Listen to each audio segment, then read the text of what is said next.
ভারতকে জাতিসংঘের নিরাপত্তা পরিষদের স্থায়ী সদস্য হতে সমর্থনের কথা জানিয়েছে আমেরিকা। বর্তমানে জাতিসংঘের নিরাপত্তা পরিষদের স্থায়ী ৫ সদস্য দেশ আমেরিকা, চীন, ফ্রান্স, রাশিয়া ও যুক্তরাজ্য। গত কয়েক বছর ধরেই এর অংশ হওয়ার দাবি জানাচ্ছে ভারত। এবার নিরাপত্তা পরিষদের স্থায়ী সদস্য হওয়ার বিষয়ে ভারতকে সমর্থন দেওয়ার কথা জানিয়েছে আমেরিকা।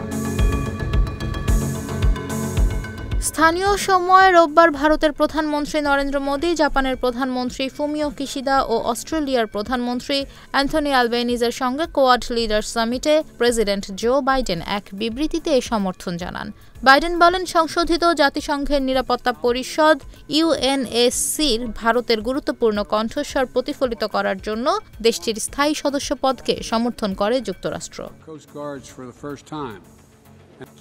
ভারতীয় সংবাদ মাধ্যম এনডিটিভি জানায়, প্রেসিডেন্ট বাইডেন ভারতের নেতৃত্ব, বিশেষ করে G20 এবং গ্লোবাল সাউথে প্রধানমন্ত্রী নরেন্দ্র মোদির ভূমিকার প্রশংসা করেন। এছাড়া সম্প্রতি মোদির পোল্যান্ড ও ইউক্রেন সফরের কথা তুলে ধরেন তিনি। বাইডেনের বিবৃতির পর কোয়াড নেতারা সদস্যপদ স্থায়ী এবং অস্থায়ী বিভাগে সম্প্রসারণের মাধ্যমে ইউএনএসসি সংস্কারে সমর্থন দেন। একটি যৌথ বিবৃতিতে নেতারা জানান, মার্কিন ভারত অংশীদারত্ব বিশ্বের জন্য একটি পরিচ্ছন্ন, অন্তর্ভুক্তিমূলক, সুরক্ষিত এবং আরও সমৃদ্ধ ভবিষ্যৎ গড়ে তোলার প্রচেষ্টার সাফল্যের জন্য গুরুত্বপূর্ণ। এছাড়া মধ্যপ্রাচ্যের গুরুত্বপূর্ণ সামুদ্রিক রুট সহ নৌ চলাচলের স্বাধীনতা এবং বাণিজ্য সুরক্ষার জন্য নেতারা তাদের সমর্থন নিশ্চিত করেছেন।